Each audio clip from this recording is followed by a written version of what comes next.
Alfândega, fonte da colher. A construção da alfândega entre 1860 e 1870 deveu-se, por um lado, ao enorme desenvolvimento económico que atingiu o Porto em meados do século XIX e, por outro, à criação, em 1852, do Ministério das Obras Públicas, que atendeu a um velho anseio da cidade, o de ter um novo edifício para a alfândega. As obras para a construção da nova alfândega provocaram uma profunda alteração na estrutura urbana da área envolvente. Por exemplo, a praia de Miragaia desapareceu. O direito das colheres. Ao fundo da rua de Miragaia, mesmo encostado ao muro da proteção do Largo da Alfândega, que foi erigido quando se construiu o edifício da Alfândega Nova, fica uma das fontes mais antigas do Porto, a fonte da colher. A água cai de uma bica para um pequeno reservatório que fica embaixo ao nível do solo. Há quem suponha que quem nela se abastecia teria de usar uma colher para encher o cântaro, o que não é verdade. Colher era o nome de um imposto que se pagava junto da fonte. O que era o direito das colheres ou imposto das colheres? Segundo o fural de Dom Manuel I, o direito das colheres consistia no pagamento de um tributo sobre o pão, farinha, nozes, castanhas, figos e legumes que de fora da terra viessem, por mar ou pelo rio, para se vender no Porto. Cada alqueire de qualquer dos produtos tributado pagava uma colher. Um alqueire eram 40 colheres. Os que vinham por terra pagavam o imposto à porta da Sé. Os que vinham pelo rio e vendiam no mercado que se fazia no areal de Miragaia, junto dos estaleiros, faziam o pagamento junto à fonte, onde se sentava um funcionário que fazia a cobrança.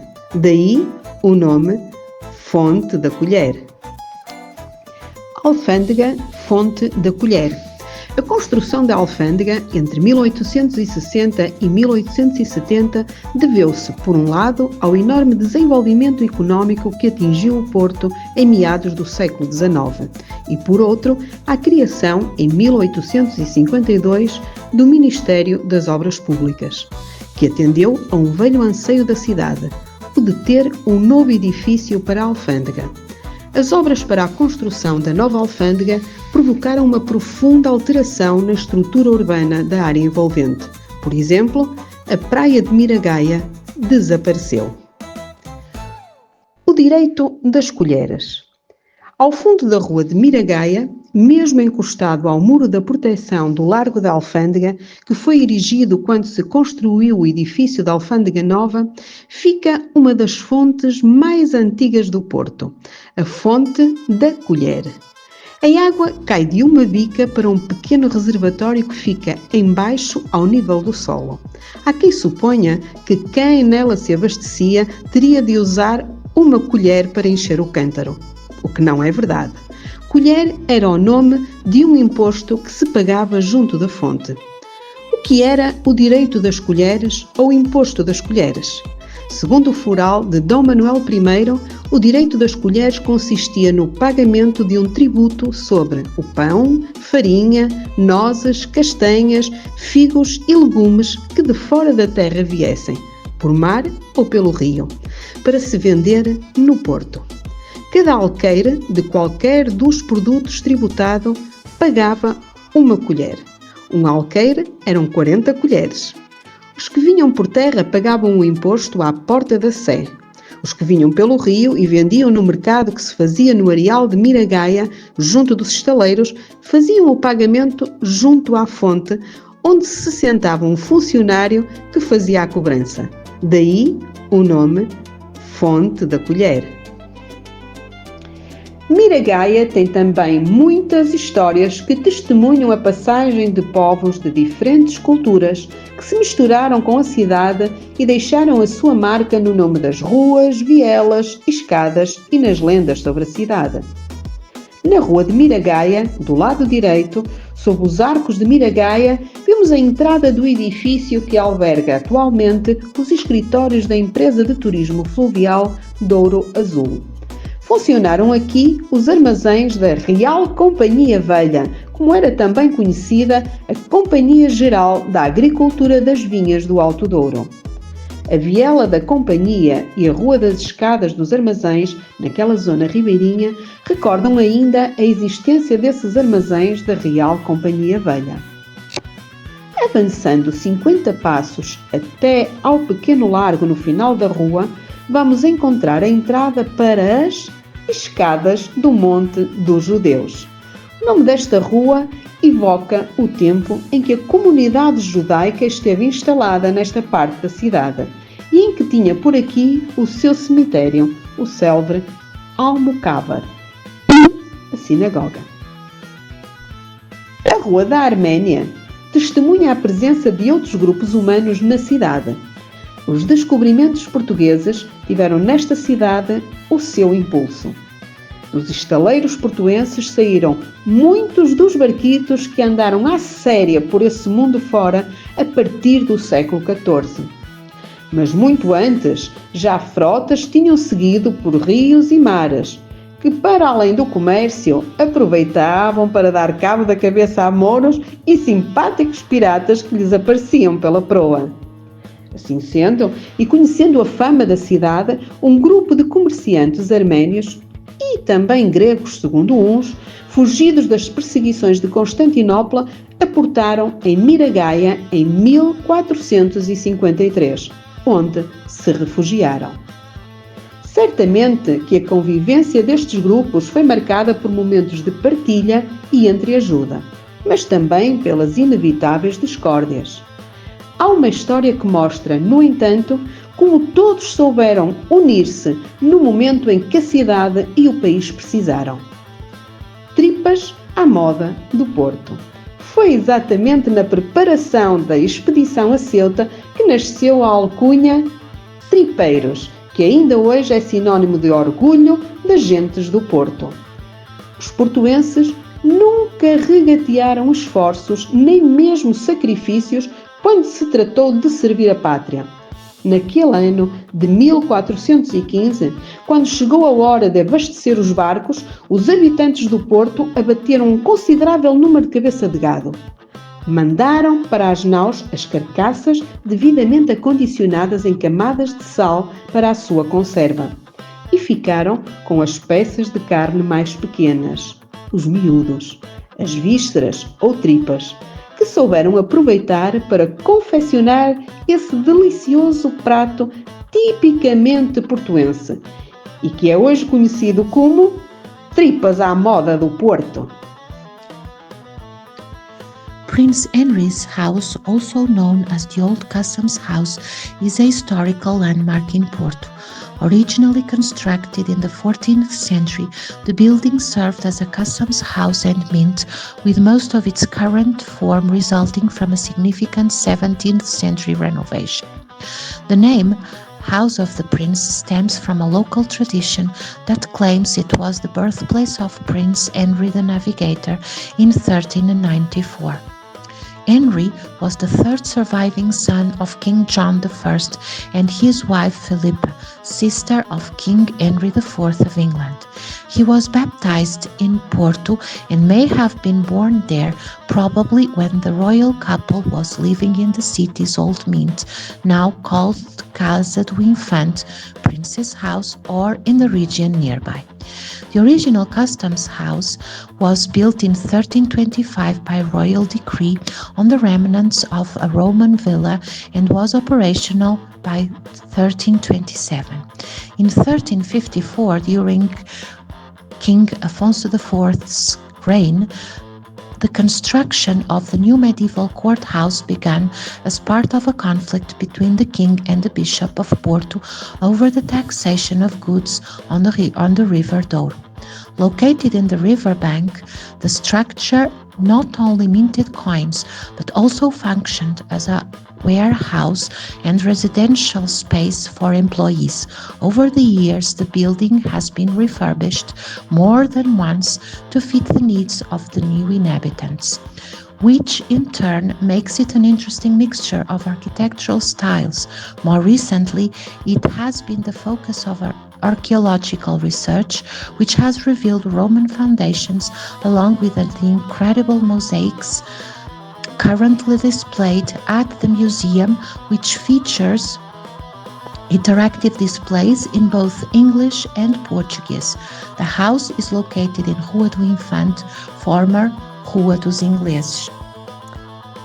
A Associação Comercial do Porto é também conhecida como o Palácio da Bolsa, por ali ter funcionado a Bolsa dos Mercadores desta cidade e mais tarde a Bolsa de Valores de Fundos.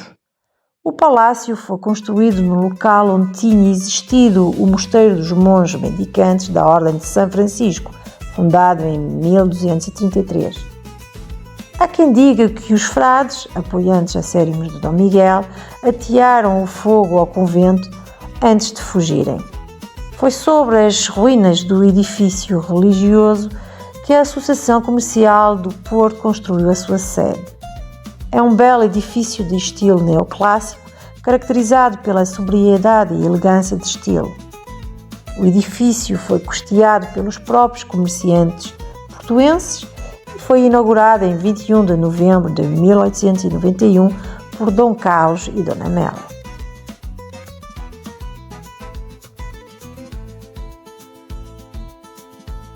O Mercado Ferreira Borges foi construído em 1885 e é um notável exemplar da arquitetura do ferro. Atualmente, este espaço acolhe o Art Club, um espaço multicultural que apresenta eventos musicais, exposições de arte, cinema e literatura, contando também com espaços de comércio e restauração. E eis-nos em Miragaia, um dos mais antigos bairros da cidade. Este lugar começou a ser povoado em 1243 e em poucos anos transformou-se num próspero povoado de pescadores e de gentes com ofícios ligados às fainas marítimas. Qual a origem deste nome? Reza a lenda que, aí pelo ano de 1932, um rei cristão, de nome Ramiro, raptou uma moira, irmã do jovem rei Alboazar. Por vingança, este fez o mesmo ao rei Ramiro, raptando-lhe a mulher, a linda rainha Gaia. Gaia e Alboazar apaixonaram-se e viveram o seu amor no magnífico castelo na margem esquerda do rio Douro, a caminho da Foz. Ramiro não deixara de pensar em vingança. Um dia assaltou o castelo e matou o Mouro, resgatando a sua mulher. Enquanto atravessavam o rio de volta, a bela Gaia olhava para o castelo com ar pesaroso. Perguntou-lhe então o rei, seu marido: "Que miras? Para onde olhas, Gaia?" E ela respondeu: "Perguntas-me que miro, traidor rei, que hei de eu mirar? Aquele lugar onde fui ditosa e soube o que é o amor." Possesso e cheio de raiva, disse-lhe Ramiro: "Pois mira, Gaia." E enquanto isso, tirou uma espada da cinta e com ela feriu de morte a bela rainha, dizendo: "Mira, Gaia, que esses olhos não terão mais que mirar." Desta história terá nascido o nome deste bairro típico da cidade. Em Miragaia existe um monumento ao amor proibido, o convento de Monchique. O mosteiro de Monchique, hoje em ruínas, ficou célebre no enredo do romance de Camilo Castelo Branco, Amor de Perdição. Foi nele que Teresa ficou retida, e foi numa varanda voltada para o rio que viu partir o navio que levava Simão para o exílio. O Museu do Carro Elétrico e a Ponta Rábida. O Museu do Carro Elétrico é um museu da Sociedade de Transportes Coletivos do Porto, detentor de uma coleção de carros elétricos, atrelados e veículos. Este espaço foi inaugurado em maio de 1992 e está instalado na antiga Central Termoelétrica de Massarelos. O museu expõe material referente à história do transporte coletivo de tração elétrica sobre carris nesta cidade. O espólio pertencente ao museu dispõe de 16 carros elétricos, 5 carros atrelados, 2 carros automóveis de apoio aos carros elétricos. Todos os anos é organizado um desfile de algum deste material na linha entre Massarelos e o Passeio Alegre. A primeira ligação de um carro sobre carris, puxado por uma parelha de mulas, os conhecidos americanos, entre aspas, efetuou-se no dia 15 de maio de 1872. O ponto de partida era a Praia Nova e o destino era a Foz. Depois da abertura da Rua Nova da Alfândega, o americano, entre aspas, passou a sair da entrada da Rua dos Ingleses, hoje Rua do Infante Dom Henrique. Mais tarde, em 1895, este tipo de transporte passou a ser feito por carros movidos a eletricidade, os elétricos. O Porto é uma das poucas cidades do mundo que mantém em atividade e ao serviço do público uma rede de carros elétricos. Perto do Museu do Carro Elétrico, podemos ver um arrojado projeto do engenheiro Edgar Cardoso. A construção esteve a cargo do engenheiro José Pereira Zagallo e foi inaugurada no dia 22 de junho de 1963. Trata-se de uma notável obra de engenharia portuguesa de expressão monumental, construída em betão armado do tipo arco com tabuleiro superior. Um dos momentos mais emotivos da construção foi o da colocação da última armação, de metal, destinada a suportar os materiais do arco da ponte. Le pont Don Louis Ier a été construit sur le fleuve Douro pour remplacer le pont Pensil, les travaux étant réalisés par l'entreprise belge Société d'Huile Brugge, selon une conception de l'ingénieur Teofilo Seyrig. Il a été inauguré en 1886 et classé monument national en 1982. Il possède l'une des plus grandes arches en fer du monde et possède 2 tabliers.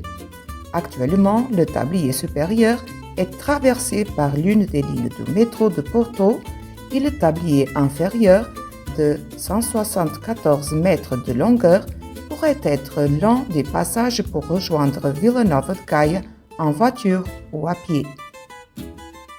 Praia da Memória. A Praia da Memória é uma praia portuguesa situada no lugar de Arnosa de Pampelido, em Perafita, a norte das cidades do Porto e de Matosinhos. Esta praia já foi conhecida como Praia de Pampelido, Praia da Arnosa e também como Praia dos Ladrões, mas ficou para a história como Praia da Memória devido ao desembarque das tropas liberais. Foi nesta praia que, durante as guerras liberais, Dom Pedro IV desembarcou em 1832 com um exército de 7.500 homens para combater as tropas do seu irmão Dom Miguel. Em homenagem à sua vitória, foi erguido o Obelisco da Memória. O Obelisco da Praia da Memória, também referido como Obelisco da Memória, padrão comemorativo da memória, é um obelisco localizado na atual freguesia de Perafita, Lavra e Santa Cruz do Bispo, no município de Matosinhos, em Portugal. Foi construído em memória do desembarque de 8 de julho de 1832, ocorrido na praia junto à Arnosa do Pampelido. O desembarque foi o da esquadra comandada por Dom Pedro IV, composta por um exército de 7.500 homens, com o objetivo de instaurar no país um regime moderno e liberal. A escolha do local apanhou de surpresa o exército absolutista, que esperava um ataque a Lisboa, pelo qual a defesa do norte tinha sido descurada. Após o desembarque, o chamado Exército Libertador seguiu para o Porto, onde entrou sem problemas no dia 9 de julho e onde resistiu heroicamente durante um ano, durante o cerco do Porto. A assinalar o local do desembarque, foi erguido por subscrição pública um obelisco destinado a lembrar este acontecimento. O lançamento da primeira pedra foi a 1 de dezembro de 1840, no dia em que se comemoravam os 200 anos da restauração da independência portuguesa. Só 24 anos depois ficou concluído o monumento, tendo sido proposta a sua classificação como Monumento Nacional em 1880.